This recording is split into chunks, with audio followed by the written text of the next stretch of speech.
කොහොමත් එක කාලෙක එක පුංචි ගමක සඳුන් කියලා ළමයෙක් හිටියා.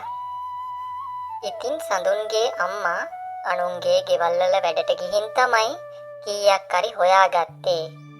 දවසක් සඳුන් නැහැරුණේ බඩගින්නට. සඳුන් කුස්සියට ගියත් කුස්සියේ කන්න දෙයක් නම් තිබුණේ නෑ. අම්මේ මට හරිම බඩගිනි අම්මේ. කන්න මොකුත් නැද්ද? පුතේ අද උයන්න හාල් මිටක්වත් නෑ ගෙදර. තාත්තා වැඩට ගියත් කීයක් හම්බ වෙයිද දන්නෙත් නෑනේ තාත්තට. අම්මා කලබල වෙන්න එපා. මම අද ඉස්කෝලේ ඇරලා එනකොට කොහොමාරි මොනවාරි කරන්නම්. මම වත්ති වෙලා තියෙන දර ටිකක් හරි එකතු කරලා කඩේට දෙන්නම්කෝ. සඳුන් උදේට කෑමත් නොකා ඉස්කෝලේ යන්න පිටත් වුණා. පාරේ යනකොට එයාට හම්බ වුණා එයාගේ යාළුවෙක් වෙන කමල්ව. කමල් කියන්නේ සල්ලිකාර පවුලක ළමයෙක්. "අඩේ සඳුන් මොකද බං අදත් ඔය පරසරප්පු දෙකම දාගෙන යන්නේ? අලුත් එකක් ගනින්කෝ. බලපන්කෝ මගේ සපත්තු දෙකේ ලස්සන." අනේ කමල්, අපේ අම්මට ඔයාලගේ අම්මට තාත්තට වගේ සල්ලි නෑ. අපි ගෙදර කුලී සල්ලි හොයාගන්නෙත් බොහොම අමාරුවෙන්. අනේ බං බලා වගේ හිඟන්නු. සඳුන් ඉස්කෝලේ ගියත් මුළු දවසේම හිටියේ බඩගින්නේ. යාළුවෝ රස කෑම කනකොට සඳුන් කල්පනා කරමින් එළියට වෙලා හිටියා. ඉතින් සඳුන් ඉස්කෝලේ අරපු ගමන් සඳුන් දුවගෙන ගියේ ලොකුම ලොකු වත්තක් පැත්තට. එයා දර කෑලි එකතු කර කර ඉන්නකොට එක පාරටම වඳුරක් අස්සෙන් දිලිසෙන මල්ලක් දැක්කා. ඉතින් මේ මල්ල සඳුන් අරගෙන බැලුවා. ඒ මල්ල ඇතුළේ තිබුණේ සල්ලි. දෙයනේ, මේකේ සල්ලි මිටියක් තියෙනවනේ. මේවා තිබුණොත් මට අම්මටයි තාත්තටයි ඕන කරන හැම දෙයක්ම අරගෙන දෙන්න පුළුවන්. ඒත් මේ පර්ස් එක නැති වුණ මිනිස්සයා මේ වෙලාවේ කොච්චරනම් දුකින් ඇද්ද? කොහොම හරි මේ මිනිස්සයව හොයන් මේ සල්ලි බෑග් එක දෙනවා. ඉතින් සඳුන්ගේ සල්ලි මල්ලත් අරගෙන සල්ලි මල්ල දිහා බලන් ඉන්නකොට පාරේ ඈතින් කෙනෙක් කලබලෙන් දුවගෙන එනවා පෙනුණා. ඒ පෙනුමත් හරියටම සල්ලිකාර පෙනුමක් තියෙන මහත්තයෙක්. ඔහු බිම් බල බල මොකක්ද හොයනවා සඳුන් දැක්කා. "අයියෝ, මගේ මුළු ජීවිත කාලෙම හම්බ කරපු සල්ලි ටික. ඒක නැති වුණොත් නම් මම ඉවරයි." මහත්තයා පොඩ්ඩක් ඉන්න. මහත්තයාගේද මේ මල්ල පාරේ වැටිලා තිබුණේ. සඳුන්ගේ අතේ තියෙන මල්ල දැක්කම ඔහු ගොඩාක් සතුටු වුණා. ඔහු ආම ඒක අතට අරන් මල්ල අතුලේ තියෙන සල්ලි ටික බැලුවා. "අම්මෝ පුතේ, ඔව් මේක මගේ තමයි. මේකේ මගේ ව්‍යාපාරයට ගන්න තිබුණ ලොකු සල්ලි වාගයක් තිබුණා. මම හිතුවේ මේක මට කවදාවත් ආයෙ හම්බ වෙන එකක් නෑ කියලා. ඔයා මොන තරම් හොඳ ළමයෙක්ද?" ඉතින් මේ මහත්තයා සඳුන් දිහා බලනකොට සඳුන් ඇඳගෙන හිටපු කිලිටුණු පරණ ඇඳුමුයි කකුලේ තිබුණු කැඩුණු සෙරප්පු දෙකයි දැක්කම ඒ මහත්තයාට ගොඩාක් දුක හිතුණා. "පුතේ, ඔයාට මේ වගේ සල්ලි ගොඩක් හම්බ වෙලත් ඔයාට හිතුනේ නැද්ද මේක තියාගන්න? ඔයාගේ ඇඳුම් දැක්කම මට හිතෙනවා ඔයා ගොඩාක් දුප්පත් පවුලක ළමයෙක් කියලා." ඇත්ත මහත්තයා, මං ගොඩාක් දුප්පත් පවුලක ළමයෙක්. හැබැයි මගේ අම්මා කියලා තියෙන්නේ බඩගින්නේ මැරුණත් අනුන්ගේ දෙයක් නම් ගන්න එපා කියලා. ඒකයි මම මේක මහත්තයාට ගෙනත් දුන්නේ. "පුතේ, මගේ නම විජේසිංහ. මම මේ ළඟ තියෙන ලොකු කර්මාන්ත ශාලාවක අයිතිකාරයෙක්. ඔයාගේ මේ අවංකකමට මම ඔයාට උදව් කරන්න ඕනේ. ඔයා දැම්ම මගේ කාර් එකට නගින්න. අපි ඔයාගේ ගෙදර යමු." සඳුන් ටිකක් බය වුණත් විජේසිංහ මහත්තයා එක්ක යාගේ සුපපභෝගී කාර් එකේ නැංගා. ජීවිතේ පළමු වතාවට කාර් එක යන සඳුන් ඒක හරියට සඳුන්ට හීනයක් වගේ. කාර් එක සිරිපාල්ලාගේ පුංචි පැල්පත ගාව නතර කරද්දී අම්මයි තාත්තයි බය වෙලා එළියට ආවා. පුතේ, මොකද මේ? කවුද මේ මහත්තයා?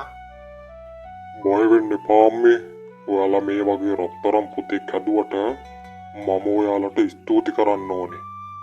විජේසිංහ මහත්තයා සඳුන්ගේ අම්මටයි තාත්තටයි මුළු කතාවම කිව්වා.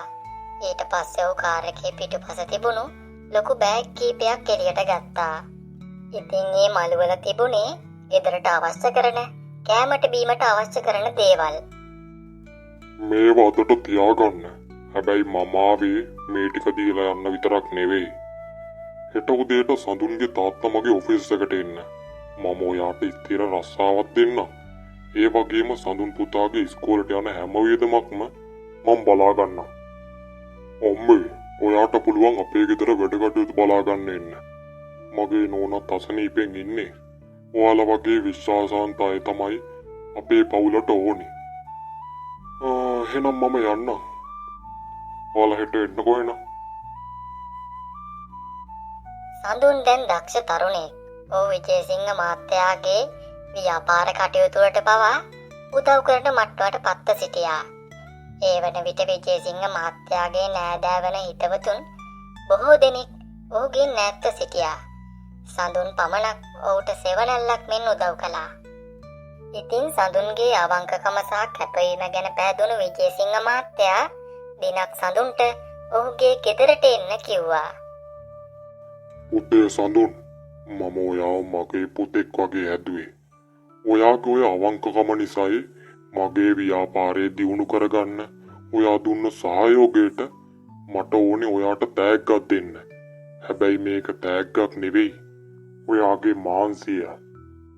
විජේසිංහ මහත්තයා එදිනම සඳුන්ගේ නමට අලුතින්ම ඉදිකළ ලස්සන නිවසක යතුරක් බාර දුන්නා. ඒ විතරක් නෙවෙයි, සිරිපාලගේ ව්‍යාපාර කටයුතු සඳහා ගමන් බිමන් පහසු කරගන්න ඔහුට කියලා අලුතින්ම වාහනයකුත් ලබා දුන්නා. සඳුන් පුතේ, ඔයා දැන් තරුණයෙක්. ඔයාට කියලා ස්වාධීන ගමනක් තියෙන්න ඕනේ. ඒ නිසා මම නගරයෙන් ඔයාට කියලා විශාල වෙළඳ සොප්පයක් සූදානම් කළා.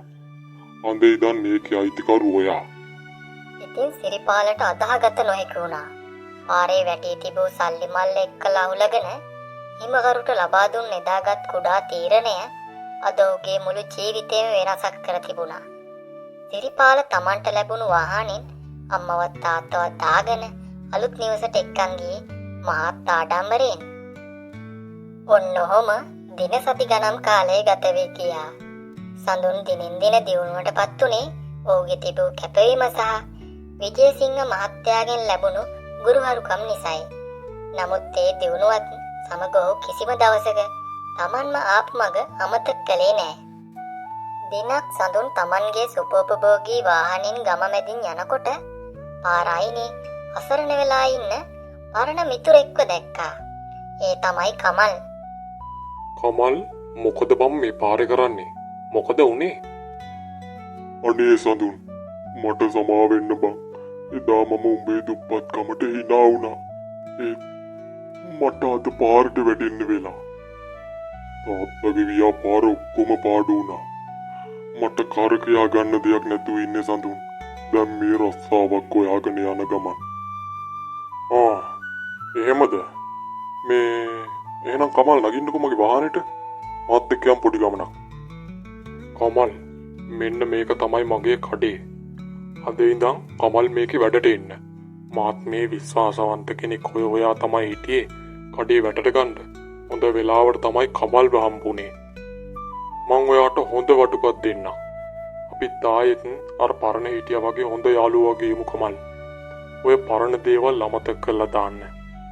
ඉතින් සඳුන්ගේ අම්මා තාත්තත් සඳුන් ඉන්න තැන දැකලා ගොඩාක් ආඩම්බරයටපත් වුණා. අවංකකම සහ කරුණාවන්තකම ඕනෑම මිනිස්සෙකුට ලොකුම සම්පතයි. යන පණිවිඩය මුළු ගමටම කියා දෙමින් සඳුන් සියලු දෙනාගේ ආදරය මැද ඉතාමත් සතුටින් ජීවත් වුණා.